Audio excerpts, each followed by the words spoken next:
And welcome back to Subculture on CentralCoastRadio.com, where we are going to play you a very, very soulful brand new song in a moment called Champage. It's from Adelaide-based artist Eliza Dickson, and if you're thinking I recognise that name, well, that is because Eliza has performed at some of the biggest events in South Australia and around Australia over the years, so you've probably heard of her name before. But Eliza, welcome to the program. Hello, thank you so much for having me. I'm excited to be here. No worries. Now, Eliza, I am so excited about being able to play Champage because this is an absolutely amazing song. Tell us a little bit about where it all started with this track for you. It was started probably like 4 years ago, actually. It's been a little while in the making, but I was walking home from work one day and this beat just popped into my head. I got home and sat down at the keyboard, which is where I always write all my music, and started playing stuff out, and I think it was quite a quick write. By the end of the week, I had the song done. And then decided to potentially record an EP, which turned into an album, which is why it ended up taking so long to come out into the world. But I'm really excited. I really dig this track. It's got a lot of influences from people that I listen to, and a lot of my band members really love playing this one live as well, because it kind of goes into that drum and bass thing at the end, which is lots of fun. And I'm just excited for people to hear it and to vibe with it. So is that how tracks normally start for you, with a beat, or do you sometimes come up with lyrics first? What's that normal process for you? So normally I sit down at a keyboard and I'll just play out some chords first. Beat kind of comes later from the band, actually, so I just kind of play out some chords. They'll know my influences and where I'm kind of sitting with where my music's at. And I have some lyrics and melodies kind of come through as I'm listening to the chords, and then I'll write all that down and take it to the band and be like, great, let's just try some stuff, let's see how this goes, and we'll try a few different options of live beats and things like that, but it's all done with live instruments first off, and then sent off to the producer with some form of recording. It might just be a demo thing or a studio thing, and it goes from there. So what kind of things were inspiring you lyrically with this one? Just having a good time, really. Yeah. So people ask me what my songs are about, and to be honest, when I'm writing them, I'm not really thinking about the lyrics content. I'm just in a particular mood or whatever. So for this one, I was just sitting down, having a drink, having a good time, and I guess that flowed out into this. It doesn't have a whole lot of personal meaning, to be honest. I just want people to have fun listening to it. Definitely. Now, the other thing that really hits you with this track as well is how it blends genres. There's a little bit of R&B in there, a little bit of soul, a little bit of jazz. Is that something that we can expect to hear on your album, that real blend of genres? Yeah, most certainly. I always say that I grew up listening to the Spice Girls with my older sisters, and then after school I went and studied jazz at uni. So there's kind of this amalgamation of bright pop to jazz to R&B to neo-soul, lots and lots of different influences coming through that it makes it hard for me to genre define my music for sure. Every time I upload it somewhere, it's a drop-down list of what genre is your music, and I honestly have no idea what to click when that happens. Yeah. But I think you hear a bit of everything in there, which is, something a bit different. I know that feeling as well. People look at my CD collection and they're like, how can you have Fear Factory and Spice Girls and AC/DC and then classical music all in the one collection? But my dad worked in the music industry, and he always said to me, there's good music in every genre, you've just got to find it. So I guess is that how you live your life as well? Absolutely.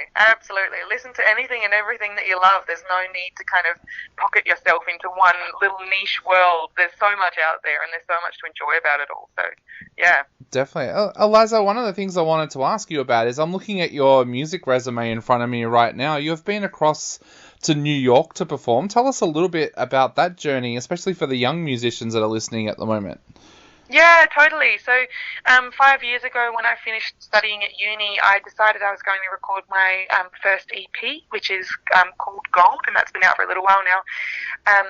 And I actually slid into the DMs of a few artists that I really love, regardless of where they were in the world. And it turned out that a few of them in particular that, got chatty with me were from New York, and we were talking about the recording process, and I had a couple of lessons with them, and two of them in particular I found out actually worked with the same producer.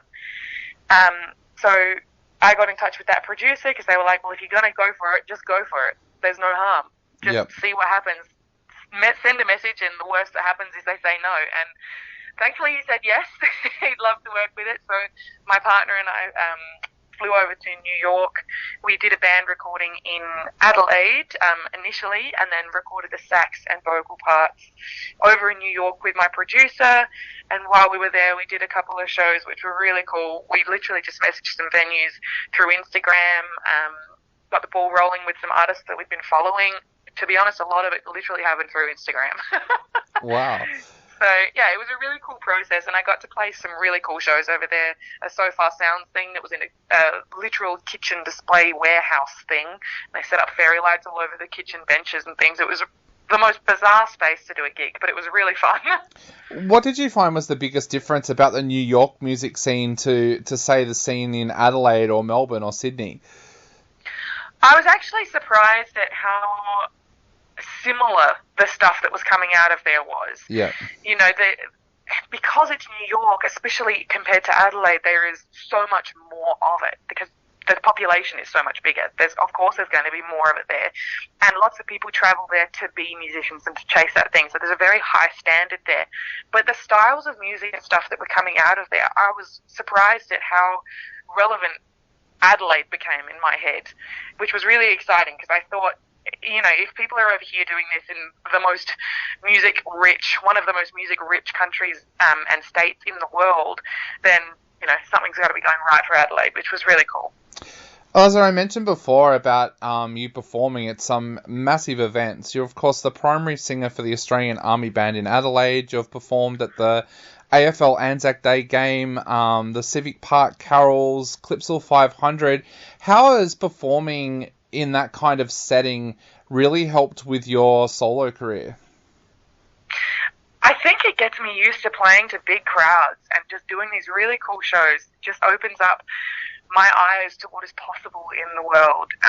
I would love to be able to play my original music to those sorts of crowds at one point. That's kind of the goal, I suppose, but I'm just really excited to have those opportunities. A few of those come through fringe performances. I do a lot of fringe stuff, and the Army Band stuff kind of puts me in front of those crowds to be doing anthems and things like that. But it's a very unique thing to be able to say that I've done those sorts of shows, and I'm really glad to be able to say that. Definitely. Now, we are going to play Champagne on our show in just a moment, but of course your album comes out on the 8th of December, so if people hear Champagne and love it, where will they be able to go to grab a copy of your album on the 8th of December? 8th of December, I would love for you to jump on Bandcamp if you feel like actually purchasing a physical CD. That would be incredible. If not, there'll be digital downloads things up there. But Bandcamp is always number one for supporting artists because there's actually some transfer of money, which is always highly appreciated. If you value music, please try and go out and buy the music from those artists directly. But once you've bought it, to be honest, jump on Spotify, jump on Apple Music, whatever it is, stream it from whichever service you use. It'll be out everywhere. Definitely. Well, Eliza, we're going to play Champagne on our show right now. So what would you like to say to all of our listeners before they sit back and take a listen to this amazing track for the first time? Have a listen. I want you to enjoy it. I want you to nod your head. I want you to bop, and I want you to enjoy the beauty that my band and my producer has put on this awesome track, Champagne.